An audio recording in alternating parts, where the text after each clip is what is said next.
the picture. Oh, We can. maybe we'll do another one. All right. We'll do one off have that people-to-people connection, because that's what's so important, I think, particularly in a rocky, turbulent time.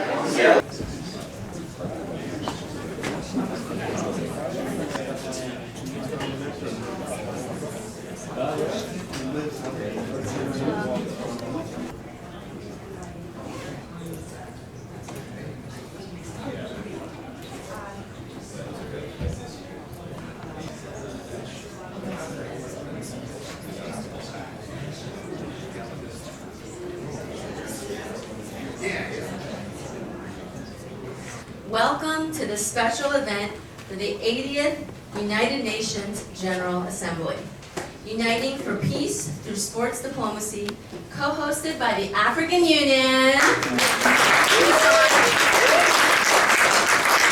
Fubol for Peace. My name is Renee Willett. I am an actress, an activist, a comedian, a former tennis player, and a peace ambassador, a Fubol for Peace ambassador, and I'm honored to serve as your master of ceremonies this morning. Good morning, everyone. Thank you very much for coming.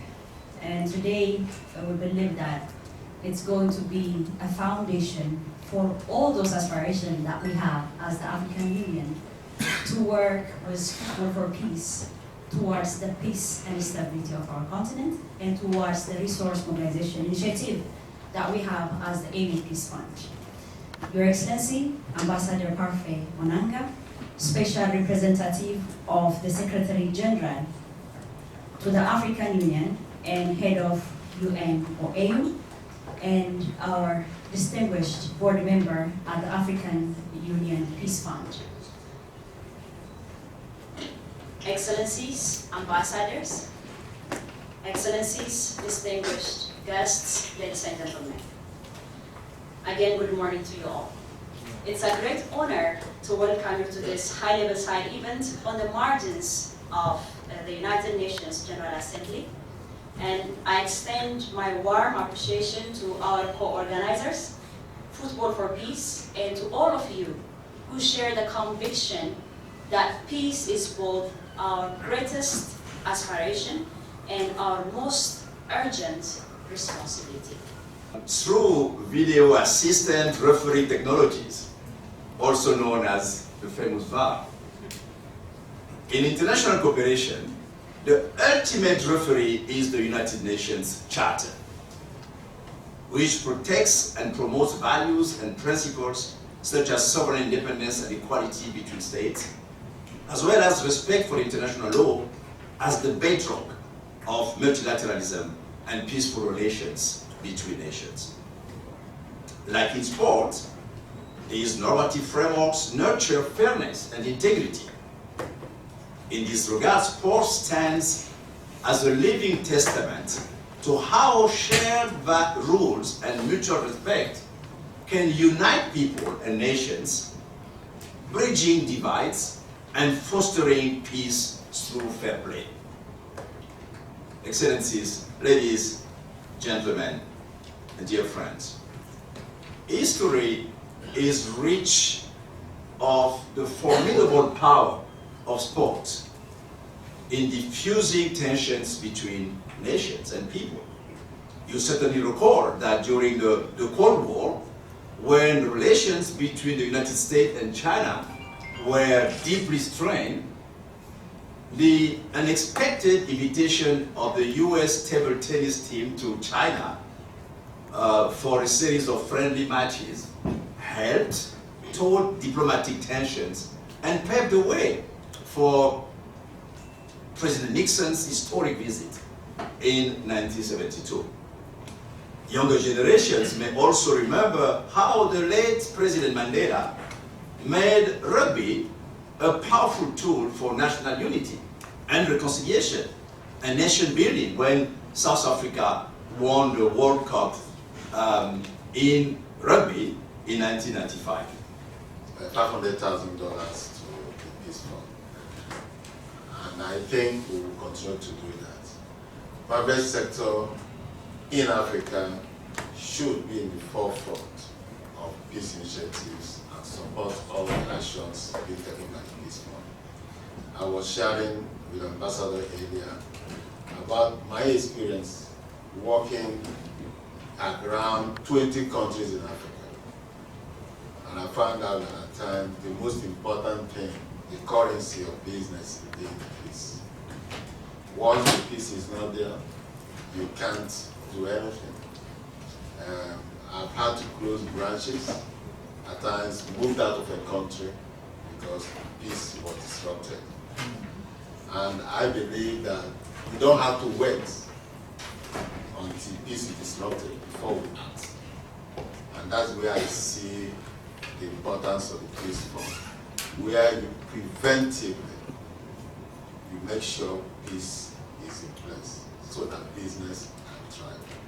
And the other thing is, it's fun. Sports is fun. We all want to be engaged with it, whether we're getting older and becoming fans like myself, or still trying to participate and play. Everyone would love to be a part of it. And so I think that what we've done at the UN is recognize the power of football. In my department, the Department of Global Communications, our job is to reach out to people in a language that is understandable, makes sense. And so we created something called Football for the Goals, which Football for Peace was one of the first signees on to the initiative of Football for the Goals to become part of this effort to take that out across the global community. And we manage the Football for the Goals program within, we act as the secretariat within the Department of Global Communications, but as a UN system-wide effort, both across the agency's funds program, but also through our country teams on the ground around the world, to meet people where they are, playing the football, watching football, engaging in football, and obviously hitting the young people when they're playing. So at this point, we've engaged over 400 organizations from all of the 6 major regional governing bodies of sport, including CAF, who has become very active and engaged with Football for the Goals, and I think will be a great partner through all of this. So down to grassroots organizations that really deliver on the goals on the ground throughout Africa. So the idea is to create partnerships like this one. I mean, gosh, you do the job for us with Football for Peace, because you reach out and help us and guide us to do a better job. And I just think it presents such amazing opportunity. What is unfortunately a bit of a fragmented and fractured world at the moment, to take something that people love to do together and get it out there. And again, as in Department of Global Communications in the Outreach Division, that's our job, and this is the ideal. Then you're going to play a quick video, right? One more, and then we'll have another chat.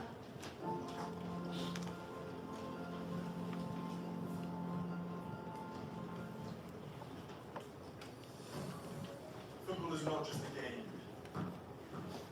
providing a common interest and a unifying identity. It brings us together in the enjoyment of a simple pastime, without complication, but with plenty of passion.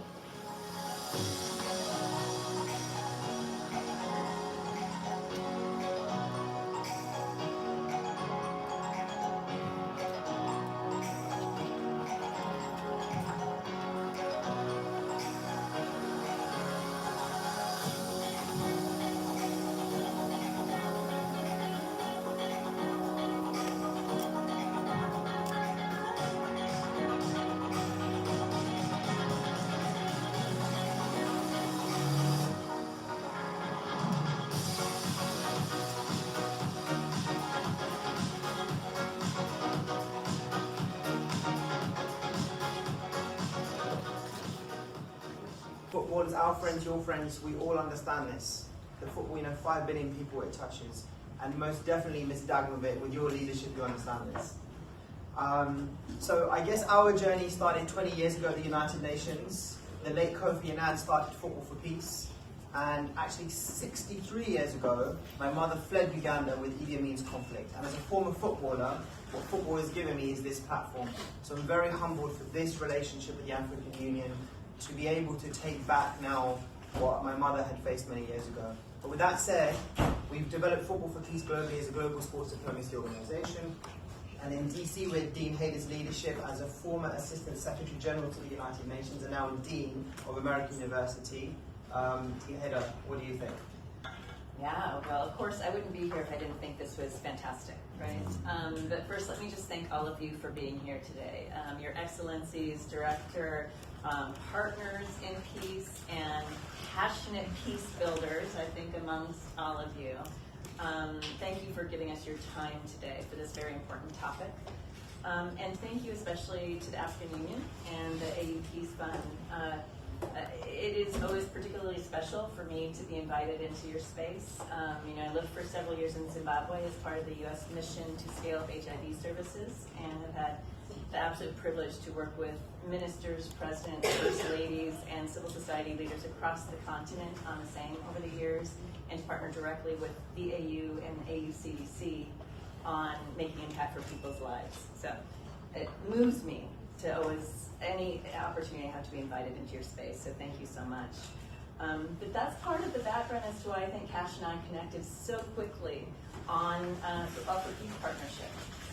At American University, I'm trying to say American University, not AU, because I don't want to bring any confusion, but we do go by AU as well.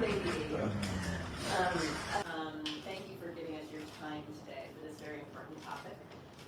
And thank you especially to the African Union and the AU Peace Fund.